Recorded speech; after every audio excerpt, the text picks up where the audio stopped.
एक रोगी रात में नहीं सोएगा, एक भोगी रात में नहीं सोएगा, और एक योगी भी रात में नहीं सोएगा, क्योंकि उसके लिए भी रात बहुत सहायक होती है। रोशनी आपको हर चीज अलग अलग करके दिखाती है। मान लीजिए लाइट चली गई। रात में कुछ ऐसा है कि सीमाएं थोड़ी धुंधली हो जाती हैं। तो योग के लिए, सेक्सुअलिटी के लिए, दोस्ती, नजदीकियां, पढ़ाई, फोकस, इन सभी चीजों के लिए रात ज्यादा सहायक लगती है।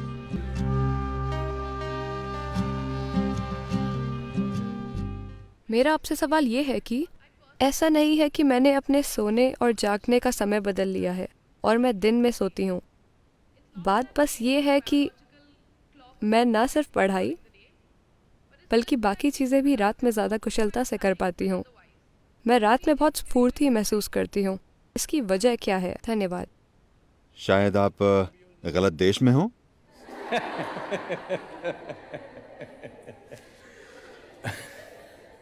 तीन तरह के लोग होते हैं जो रात में नहीं सोते। एक रोगी रात में नहीं सोता। रोगी का मतलब है बीमार इंसान, क्योंकि वो सो नहीं पाता। एक भोगी रात में नहीं सोता। एक सुख खोजने वाला रात में नहीं सोता, क्योंकि उसके कामों के लिए रात मददगार होती है। एक योगी भी रात में नहीं सोता, क्योंकि उसके लिए भी रात बहुत सहायक होती है। आप इनमें से क्या हैं आप तय कर सकती हैं, मैं कुछ नहीं कहूंगा। रात में क्या खास होता है? देखिए, रोशनी, हमारे लिए रोशनी इसलिए कीमती है क्योंकि हमारी आंखें एक खास तरह से बनी हुई हैं। रोशनी आपको हर चीज अलग अलग करके दिखाती है। देखिए, अभी क्योंकि यहां रोशनी है, मैं इस इंसान को, इस इंसान को, इस इंसान को, इस इंसान को देख सकता हूं। मान लीजिए लाइट चली गई और अंधेरा हो गया, मैं बस लोगों के झुंड को देख पाऊंगा। मैं इस इंसान को, इस इंसान को, इस इंसान को नहीं देख पाऊंगा। तो रात में कुछ ऐसा है कि रात में सीमाएं थोड़ी धुंधली हो जाती हैं। तो योग के लिए, सेक्सुअलिटी के लिए, दोस्ती के लिए, नजदीकियां, पढ़ाई, फोकस, इन सभी चीजों के लिए रात ज्यादा सहायक लगती है, क्योंकि रात में आपके और दूसरे के बीच का अंतर कम हो जाता है।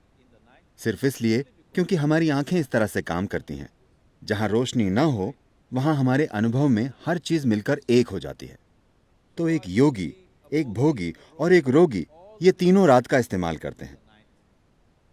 आप भी इसका इस्तेमाल कर सकती हैं। इसमें कोई समस्या नहीं है, जब तक कि आप क्लास में सोती ना हो। अगर आप क्लास में नहीं सोती तो ये चलेगा, इसमें कुछ गलत नहीं है। लेकिन आप इसे आजमा कर देखिए। क्या मैं कुछ साझा कर सकता हूं? मैं कुछ ऐसा था।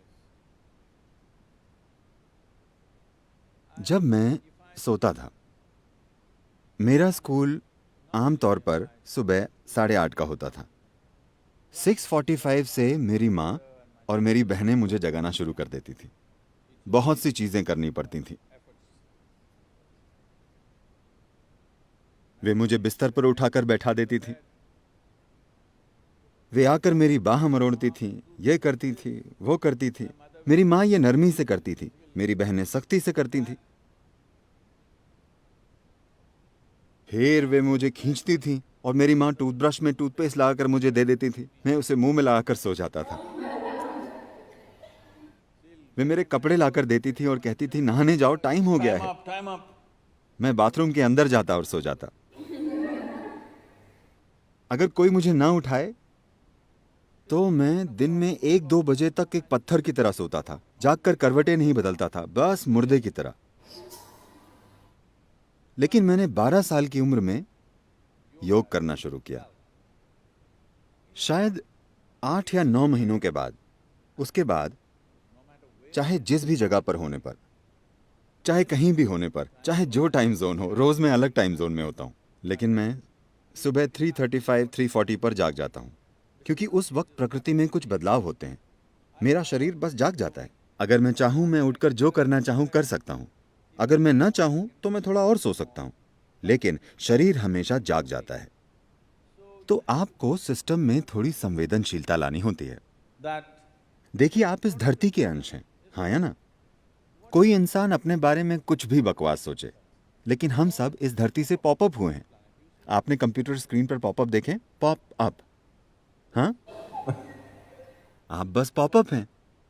आप गायब हो जाएंगे। आपको विश्वास नहीं होता कि आप चले जाएंगे। हाँ, मैं चला जाऊंगा? हाँ, वे सारे चतुर लोग, अनगिनत लोग जो इस धरती पर आपसे और मुझसे पहले घूमते थे, वे अब कहाँ हैं? नामो निशान नहीं है। सब मिट्टी हो गए। क्या ऐसा नहीं है? क्या वे पॉपअप नहीं थे? क्या आप पॉपअप नहीं हैं? पुप पुप।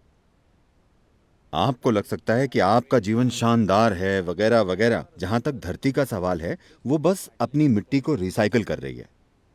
आपको उछालती है और फिर वापस खींच लेती है, उछालती है और फिर खींच लेती है। तो इस जरा से पॉपअप में अहम चीज और सबसे अहम चीज ये है कि आप अपने भीतर संवेदनशीलता लाएं। ऐसी संवेदनशीलता कि जीवन का हर आयाम आपके अनुभव में आ जाए। इससे पहले कि आप मर जाएं, क्या यह महत्वपूर्ण नहीं है कि आप इस जीवन को हर संभव स्तर पर अनुभव करें? है ना? हाँ, है ना? अनुभव का मतलब है, लोग सोचते हैं हमें हर दिन पार्टी करना है। नहीं नहीं, एक ही चीज आप कितनी बार करेंगे? इंसान के जीवन में खोजने के लिए बहुत कुछ है। आपको संवेदनशील होना होगा। संवेदनशील से मेरा मतलब है, क्योंकि इस शब्द का एक गलत तरीके से इस्तेमाल किया जाता है। इस मायने में जब लोग कहते हैं अरे वो संवेदनशील है, तो मतलब होता है वो जरा सी बात का बुरा मान जाएगी। है ना? आपके जीवन का संवेदनशील होना और आपके अहम का संवेदनशील होना दो अलग चीजें हैं। जीवन के संवेदनशील होने का मतलब है कि अगर आप इस हॉल में आते हैं तो आप यहाँ मौजूद हर चीज का अनुभव करते हैं। आपसे कुछ नहीं चूकता। अगर आप बाहर जाते हैं तो आप किसी चीज से नहीं चूकते। जीवन के हर आयाम को आपके अनुभव में आना चाहिए। एक बार ऐसा हुआ, शंकरन पिल्लई ने bought a what? काम करवाने के लिए गधा खरीदा। जिस आदमी ने गधा बेचा, उसने कहा, देखो ये बहुत संवेदनशील गधा है। आप उसे पीट नहीं सकते, आप बुरे शब्द नहीं बोल सकते, आप गधे को गाली नहीं दे सकते। शंकरन पिल्लई ने कहा, यह तो बहुत अच्छी बात है। हर दिन इन गधों को पीटते पीटते और गालियां देते देते थक गया हूं। इन गधों से काम कराने के लिए मुझे हर रोज घटिया शब्द बोलने पड़ते हैं। मुझे संवेदनशील गधा अच्छा लगा और उसने गधे की संवेदनशीलता के लिए थोड़े ज्यादा पैसे भी चुकाए और उसे घर ले आया। उसने गधे को बाड़े में रखा। कल सुबह उसे घर पर जाना था। वो वहां गया और गधे से बोला, चलिए हमें चलना चाहिए।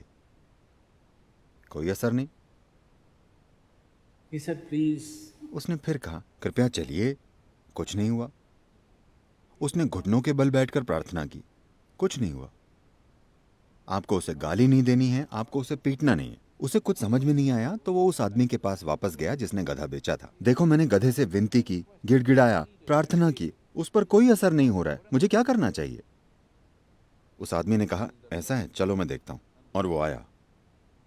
उसने एक ऐसा मोटा डंडा उठाया, सिर पर जोर से मारा। फिर उसने डंडा फेंक दिया और कहा, चलो। गधा पीछे चल दिया। शंकरन पिल्लई आग बबूला हो गया। अरे बेवकूफ, तुमने कहा कि यह संवेदनशील गधा है, और जैसे तुमने इस जानवर को मारा है, मैंने अपने पूरे जीवन में किसी जानवर को नहीं मारा। वो बोला, नहीं नहीं नहीं, ये बहुत संवेदनशील है, लेकिन पहले तुम्हें उसका ध्यान खींचना होगा।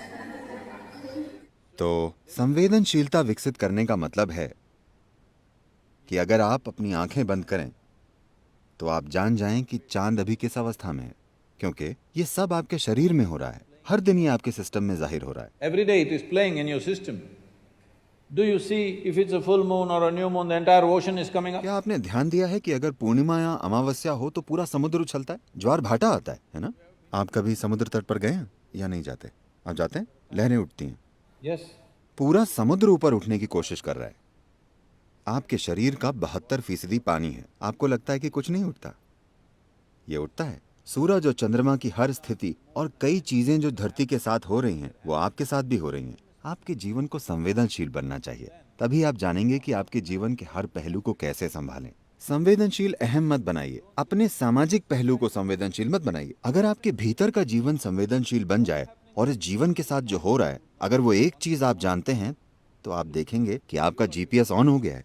तब कोई समस्या नहीं होगी, आप कभी खोएंगे नहीं। इससे कोई फर्क नहीं पड़ता कि कौन क्या कहता है, आप कैसे हालात में पहुंच गए हैं, आप कभी भटकेंगे नहीं, क्योंकि आपका जीवन संवेदनशील है।